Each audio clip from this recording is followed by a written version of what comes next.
Bonjour, bienvenue à Nouvelle Vie et nous sommes dans cette nature heureux de vous accueillir pour célébrer notre Dieu ensemble, passer un culte ensemble. Et je voudrais aussi vous souhaiter la bienvenue, même si vous n'êtes pas de l'Assemblée Nouvelle Vie, à vous tous qui nous écoutez.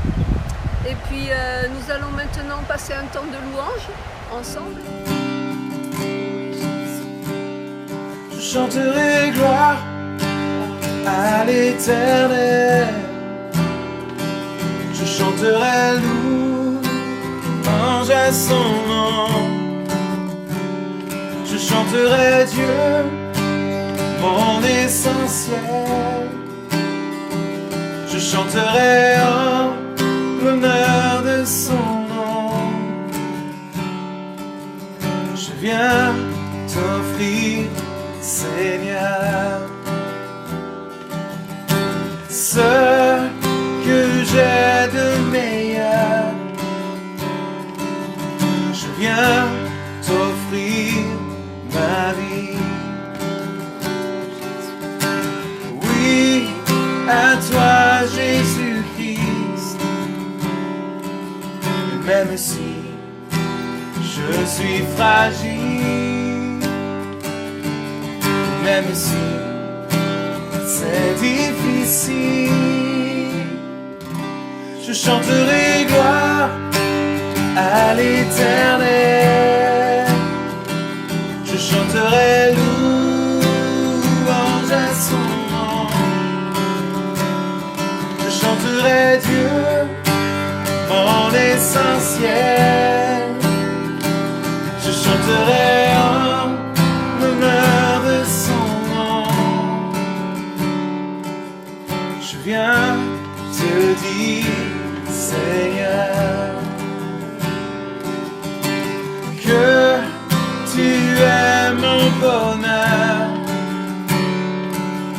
Non, rien ne peut détruire notre bel avenir. Et même si je suis fragile, et même si c'est difficile, je chanterai gloire à l'Éternel. Je chanterai louange à son nom. Je chanterai Dieu, mon essentiel. Je chanterai en l'honneur de son nom. Je chanterai gloire à l'Éternel. Je chanterai louange à son nom. Je chanterai Dieu, mon essentiel. Je chanterai en l'honneur de son nom. Toute ma vie, je redirai que tu as donné ta vie. Toute ma vie, je redirai que tu as payé le prix. Toute ma vie, je redirai que je ne vis que pour lui.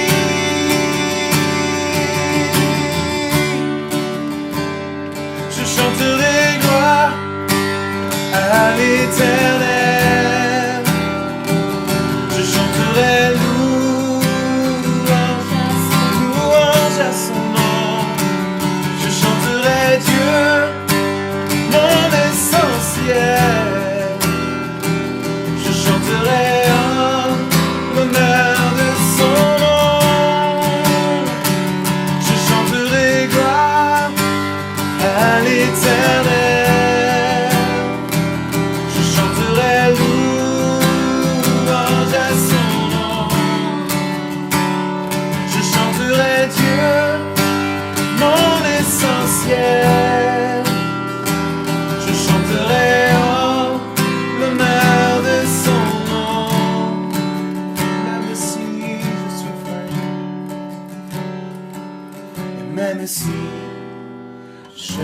fragile, oh dis-lui, et même si c'est difficile, même si je suis fragile, même si c'est difficile, je chanterai gloire à l'Éternel, je chanterai louange à son nom, je chanterai Dieu, mon essentiel, je chanterai en l'honneur de son nom, en l'honneur de son nom. Oh, son honneur, nous louons ton honneur. Oh, même si je suis fragile, même si c'est difficile, je choisis de louer ton nom, je choisis de glorifier ton nom, Père éternel, je t'adore. Alors, bonjour à tous, alors, je suis content aujourd'hui de pouvoir vous donner mon témoignage et donc de pouvoir vous parler un petit peu de ce que Jésus a fait dans ma vie. Alors, donc je suis né près de Perpignan, je suis quelqu'un de la région. Je suis grandi dans une famille, je ne peux pas dire chrétienne, parce que maintenant ils sont chrétiens, mais quand j'étais petit, donc c'était pas le cas. Donc voilà, c'était voilà, une famille plus ou moins ordinaire, mis à part que j'avais un petit frère donc, trisomique qui s'appelait Raphaël. Et donc on avait juste 2 ans d'écart. Dès le plus jeune âge, autant que je me souvienne, j'étais vraiment mal dans ma peau. Voilà, j'étais vraiment très mal. Ça devait être lié à... C'était pas tout rose dans la vie conjugale de mes parents. Enfin, voilà, c'était pas parfait à cette époque-là. Comment dire voilà, c'était un peu tendu. Voilà, on vivait pas toujours des choses faciles.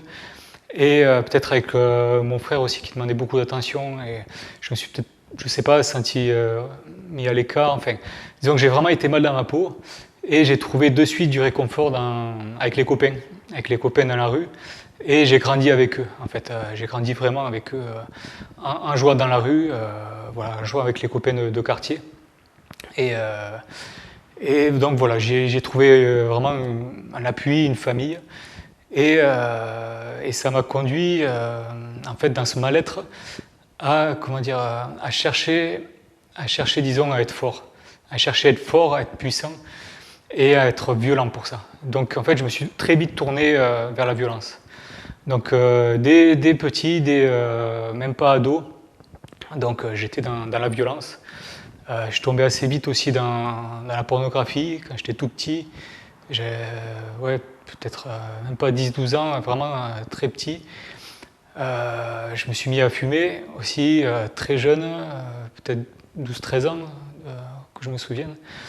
Donc voilà, j'ai commencé un peu tout ça vraiment très très jeune et j'étais très violent. Alors pour ceux qui me connaissent et qui n'ont pas entendu ce témoignage, ça va leur faire bizarre. Mais voilà, j'ai été quelqu'un de violent, je le répète encore.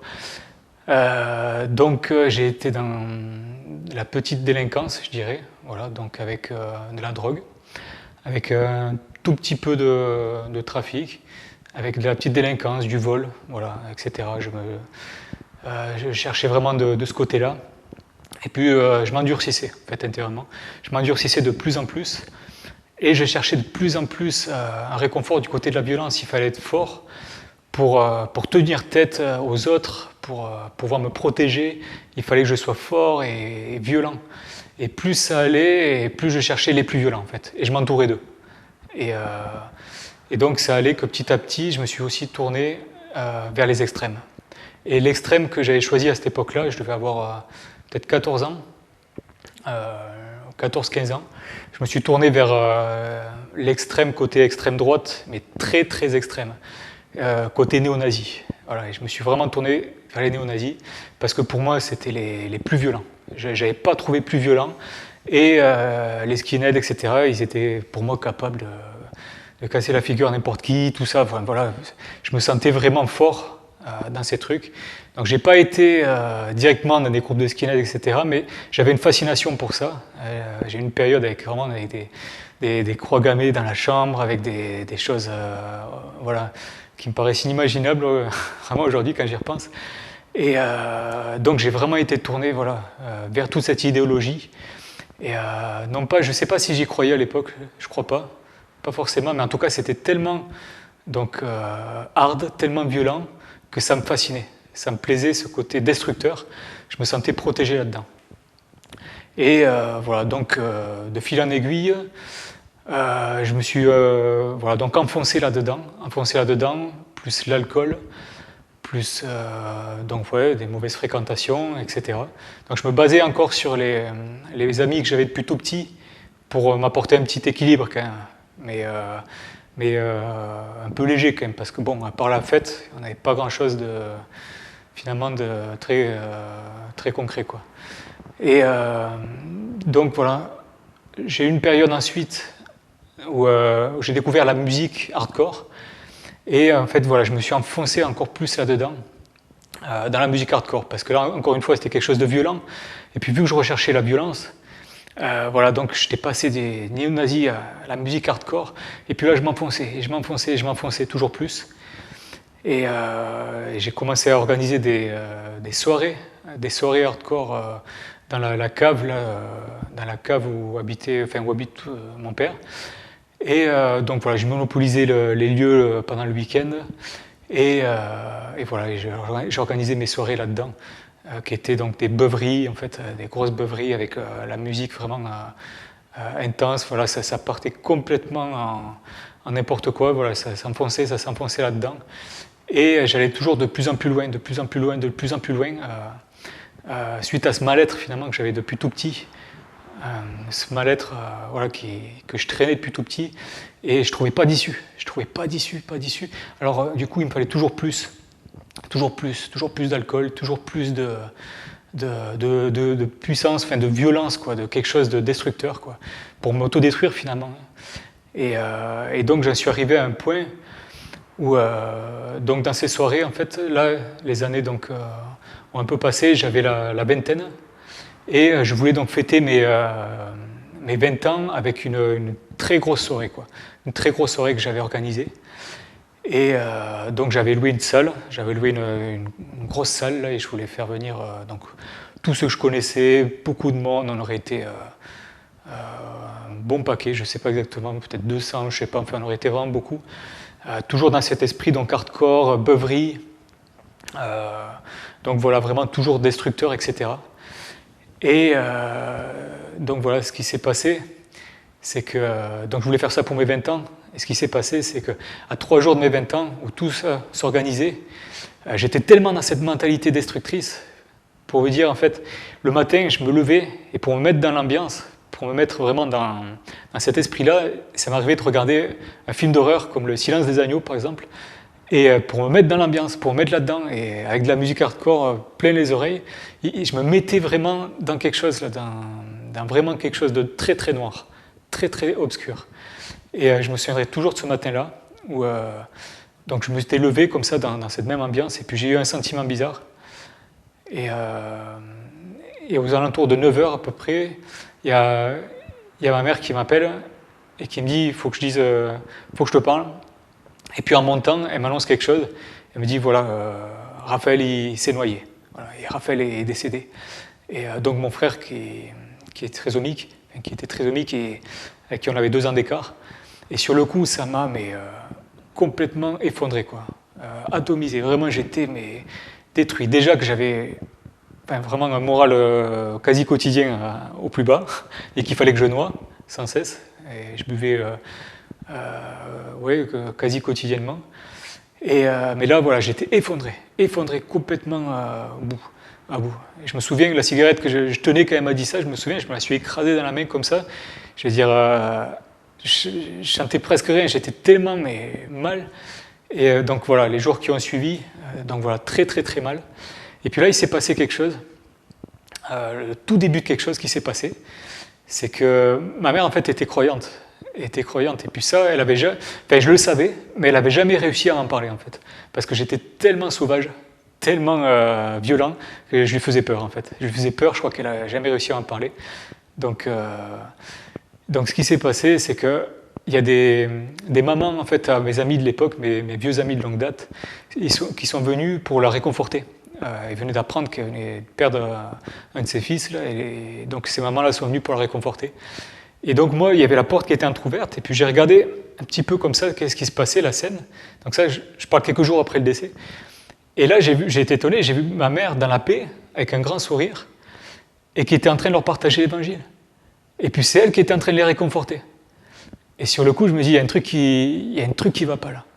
Ma mère, que je considérais plus comme quelqu'un de faible, qui était quelqu'un de faible, quoi, sa vie n'était pas très...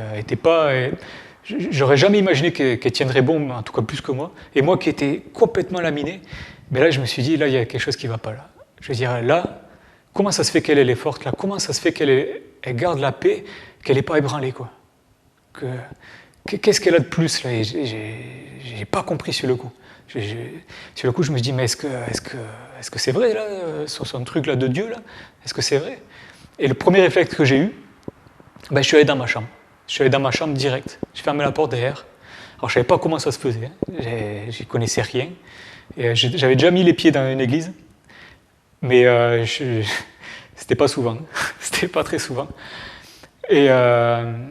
Et donc je savais pas comment ça se faisait. Alors j'ai allumé une bougie, voilà, et je me suis mis un peu dans le noir, et puis je me suis mis à genoux comme ça, dans la pièce, et puis j'ai dit, Seigneur, là, si tu existes, j'ai pas dit Seigneur même, j'ai dit, Dieu, si tu existes, maintenant montre-moi que tu existes.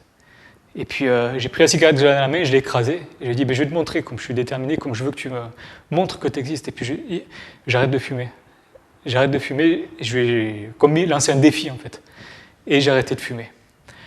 Et donc ce qui s'est passé, c'est que les jours qui ont suivi, donc j'étais vraiment interpellé, vraiment à moi, là, il y a quelque chose qui se passait, là, des questions, là, ça chamboulait dans tous les sens. Je suis retourné donc, à la cave où je faisais ces soirées hardcore. J'y suis retourné, et à un moment donné, j'ai regardé tous ces icônes, en fait. Il y avait des tas d'icônes, en fait, de logos, de trucs hardcore là, qu'on avait à l'époque, que j'avais même imprimé en grand. Je m'étais fait des murs entiers là, avec ça. J'étais à fond là-dedans, quoi. J'ai vu ça et je ne sais pas pourquoi j'ai été pris d'une haine complète pour ces trucs. Vraiment un dégoût complet, quoi. Et là, j'ai tout arraché. J'ai tout arraché. Les gros posters, les petits trucs, jusqu'au dernier petit autocollant. J'ai tout arraché. Et dès que j'ai fini de tout arracher, j'ai entendu frapper à la porte. Et je suis allé voir à la porte, et puis un groupe de jeunes qui est rentré. Et un groupe de jeunes que j'ai vu vraiment dans la paix, quoi. Et je me suis dit, mais qu'est-ce qu'ils ont là? J'ai été vraiment étonné, quoi. Et c'était un groupe de jeunes chrétiens, en fait, que mon père avait accepté d'héberger. Et donc là, ils m'ont parlé de Dieu, etc. Mais moi, c'était surtout leur témoignage, de voir qu'ils avaient quelque chose de différent qui me faisait quelque chose. Mais après, voilà, j'étais un peu parler avec moi-même. Je commençais pas encore à croire. Mais voilà, en tout cas, je voulais vraiment que ça change. Là. Il y avait quelque chose qui devait finir vraiment là. Il y avait quelque chose qui devait changer. Là, et je devais savoir si Dieu existe, oui ou non.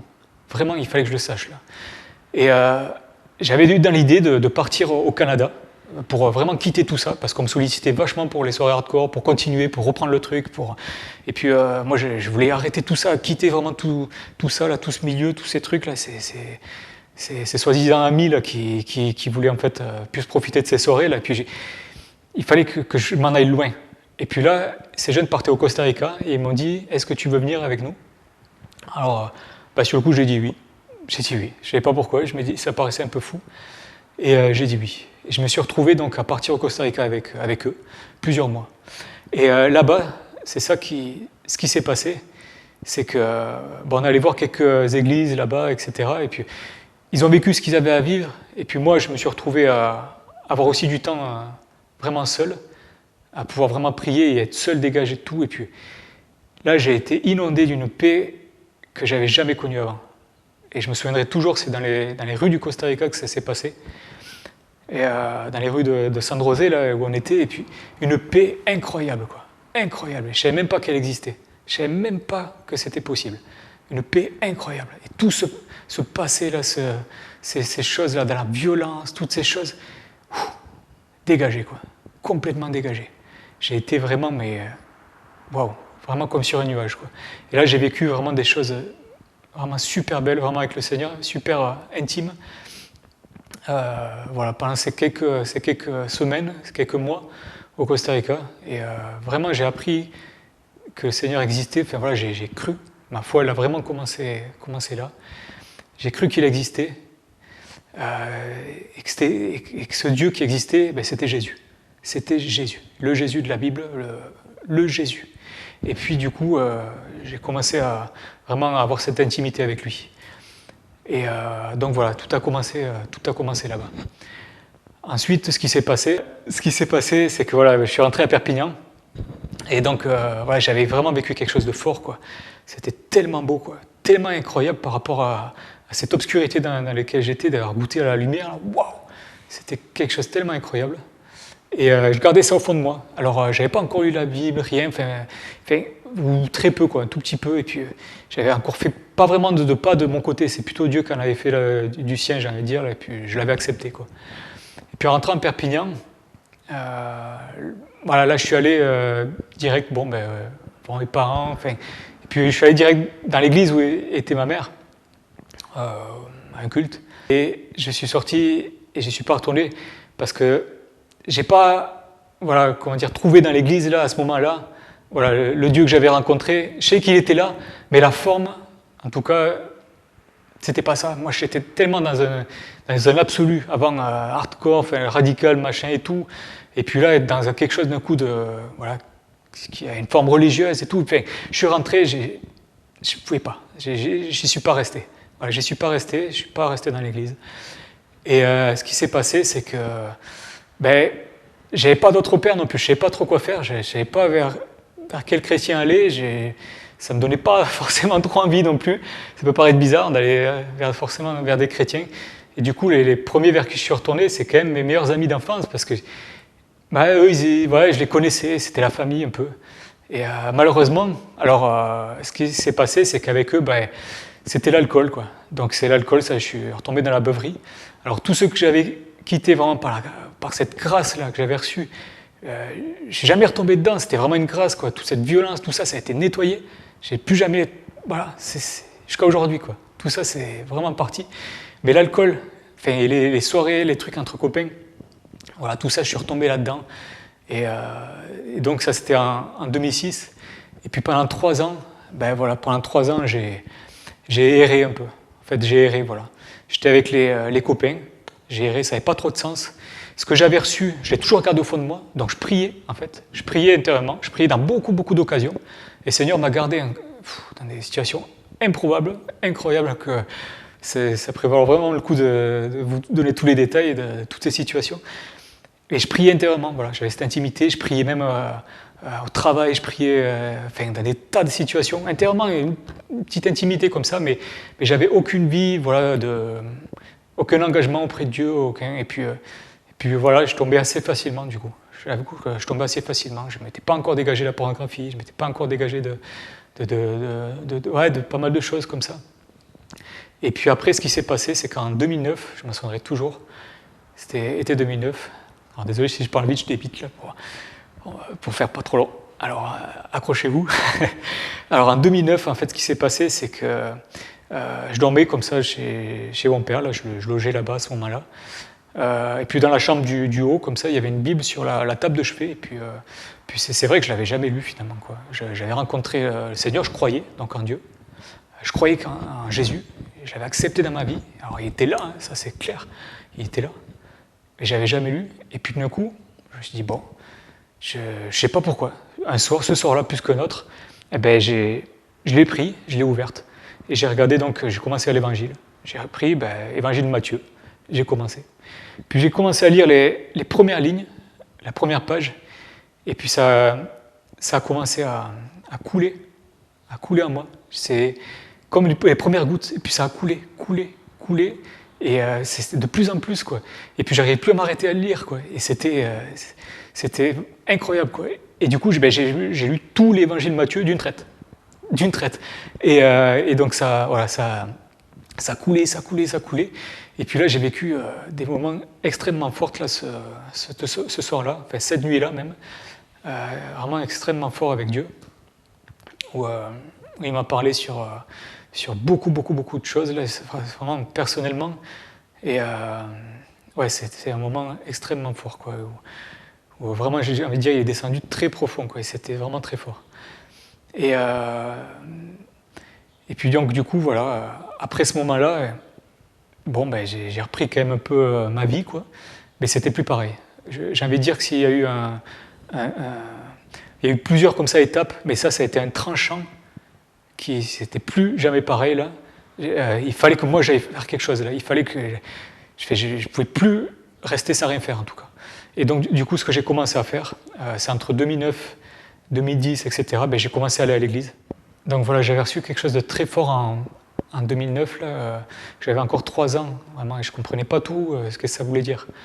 Et je l'avais oublié en fait ça. Je m'en suis rappelé vraiment plus tard, beaucoup plus tard. Et donc en 2012, donc 3 ans après, il s'est passé quelque chose, c'est que je suis rentré un jour chez moi, et donc je bossais sur un intérim, plus l'entreprise que j'avais créée. Et je suis rentré, et puis je ne sais pas d'où c'est sorti, mais tout d'un coup, tout s'est stoppé, je ne pouvais plus rien faire. Je ne pouvais plus bosser sur l'ordi, je ne pouvais plus rien faire. Donc en fait, j'ai été convaincu de péché, quoi, complètement. C'est-à-dire que ma vie, je la voyais comme n'importe quoi. J'avais fait n'importe quoi. Là, d'un coup, je voyais tout ce que j'avais fait de n'importe quoi depuis que j'avais rencontré le Seigneur, et je me disais, mais qu'est-ce que j'ai fait? Mais n'importe quoi. Et j'étais vraiment convaincu de péché. Pendant 2-3 jours, ça a été très intense. Voilà. Et puis j'ai vidé tout mon ordi. Voilà, j'ai vidé tous les films que j'avais sur l'ordi. J'ai tout stoppé. L'entreprise que j'avais, je l'ai arrêtée. Je me dis, Seigneur, je peux plus. Je veux faire maintenant, tout ce que je veux faire, c'est pour toi maintenant. Pour toi, je vais être à 100% pour toi. Et j'ai tout arrêté. Sur le coup, j'ai tout arrêté. Il fallait que je stoppe complet là. J'ai tout arrêté. Et donc ce que j'ai fait, j'ai prié. J'ai dit, Seigneur, je veux être à 100% pour toi. Je veux être à 100% pour toi. Qu'est-ce que je fais? Comment je fais? Comment est-ce que je fais, quoi? Je veux dire, je ne savais pas quoi faire. Je sentais tellement que ce 100%, il fallait que ce soit quotidien, il fallait que ce soit un quotidien absolu, quoi, et que ça ne pouvait pas être juste le culte le dimanche, ça ne pouvait pas être juste un truc comme ça, un petit morceau du puzzle. J'avais envie de tout le puzzle. Et du coup, sur le coup, en fait, je me suis souvenu que j'avais rencontré ce groupe de jeunes là, en 2006, là, et ce groupe de jeunes avait commencé à créer une communauté, là, etc., dans l'Haute-Garonne. Et sur le coup, je me suis dit, je vais leur demander. Je vais aller leur demander qu'est-ce qu'ils en pensent, qu'est-ce que je peux faire, parce qu'eux, je savais qu'ils s'étaient engagés à 100% avec le Seigneur. Et du coup, je suis allé les voir. Et là, du coup, ils m'ont dit, écoute, il faut que tu reste avec nous. Et sur le coup, je ne savais pas trop quoi faire. J'avoue que je ne savais pas trop à quoi m'attendre.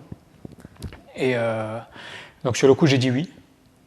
Et puis je me suis retrouvé du coup à rester là-bas. Donc pendant un bon moment. Donc ça avait une vie, en fait, ce qu'ils appelaient missionnaire. Et au début, c'était très bien, j'avoue. C'était très bien. Ça m'a vraiment apporté beaucoup de choses. D'ailleurs, j'ai quand même vécu beaucoup de belles choses vraiment avec le Seigneur quand même là-bas. Mais voilà, ce qui s'est passé là-bas, c'est que ça a dérivé. Ça a dérivé. La vie communautaire, etc. En fait, tout là-bas, en fait, tout ce qui se passait, ça a dérivé finalement en secte, quoi. Et puis je me suis retrouvé bloqué là-bas. Et bloqué là-bas pendant. J'y suis resté 4 années. Et 4 années là-dessus, ça pourrait valoir une vidéo entière pour raconter les détails aussi. Donc 4 années bloquées donc, dans une secte, entre guillemets, même si au début, je ne crois pas que ça en était une, ça est devenu une. Et puis, donc par la grâce de Dieu, ça s'est arrêté. Ça s'est arrêté, quoi. Je suis parti de là. En fait, on est parti de là, parce que j'ai rencontré mon épouse. Et on s'était mariés. Et Donc voilà, il y avait quand même eu vraiment des belles choses aussi là-bas. Et donc on est parti, avec un peu des choses à reconstruire, c'est clair à nous, des choses vécues et des choses à reconstruire, qui a eu des dégâts quand même. Et donc nous revoilà à Perpignan.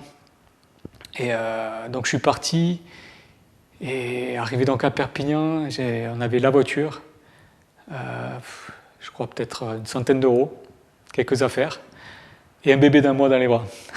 Donc c'était pas mal comme recommencement. Et un prototype. Et un prototype de jeu. En fait, j'étais passionné de jeu depuis tout petit, enfin de jeux de société. Et j'en avais fait un prototype de jeu, et puis qui était apprécié depuis quelques temps. Et là, voilà, prier le Seigneur, quoi faire. Donc on est parti en Suisse, parce que ma femme est suisse. Voilà, donc on est parti en Suisse, on a vécu à peu près 1 an là-bas. J'ai demandé au Seigneur qu'est-ce que je faisais avec ce jeu. Et puis, voilà, j'ai eu la conviction et les confirmations qu'il fallait sortir, voilà, de l'éditer. Je ne savais pas comment, on n'avait pas un rond, mais voilà, on s'est lancé. On s'est lancé, et de fil en aiguille, avec des miracles, des rencontres, vraiment plein de belles choses, on a pu créer ce jeu, l'éditer. Voilà, donc il est sorti. Dans la foulée, j'ai vu un besoin autour de ça. On a créé Bible et Jeux pour faire des jeux, voilà, des jeux sur la Bible, parce que voilà, c'était quelque chose que je trouvais vraiment passionnant. C'était l'occasion de mixer mes 2 passions, voilà, la plus intense bien sûr qui est pour le Seigneur, et puis une passion pour les jeux aussi que j'avais depuis tout petit. Donc voilà, et de faire profiter vraiment aux gens, de bénir vraiment, si possible, des familles et des joueurs, là, des jeunes, enfin, tous ceux qui jouent à des jeux. Et donc voilà, après on est rentré à Perpignan, et donc on s'est réinstallé là un moment. Voilà. Ceux qui écoutent, là, pour la plupart, vous m'avez sûrement rencontré à cette époque-là, donc pendant ces quelques dernières années. Et je voudrais vraiment remercier le Seigneur de tout cœur, vraiment gloire à Dieu, de ces ténèbres que des fois même j'oublie. Et ça fait du bien de se rappeler aussi d'où on vient. Et voilà, vraiment de m'avoir fait passer de ces ténèbres obscures là où voilà, je cherchais la mort, quoi, je peux le dire, hein, vraiment à la lumière où maintenant, voilà, je suis attiré par la vie. Vraiment gloire à Dieu.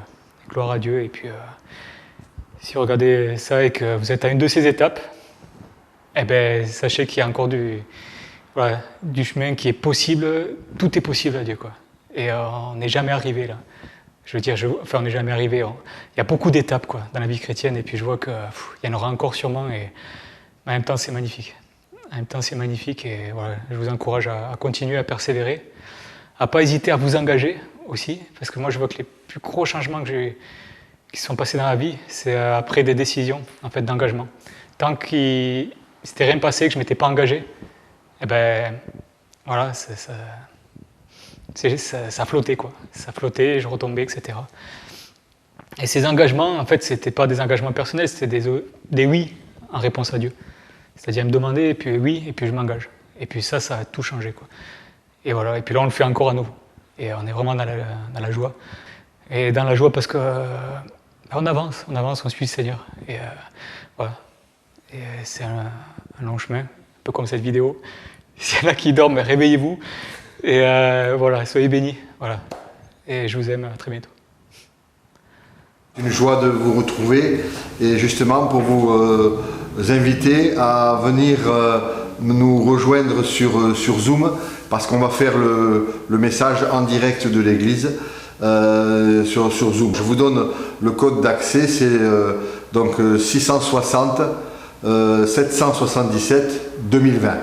660 777 2020 pour se retrouver sur Zoom. Et je vous dis à de suite en direct de l'église. Que Dieu vous bénisse.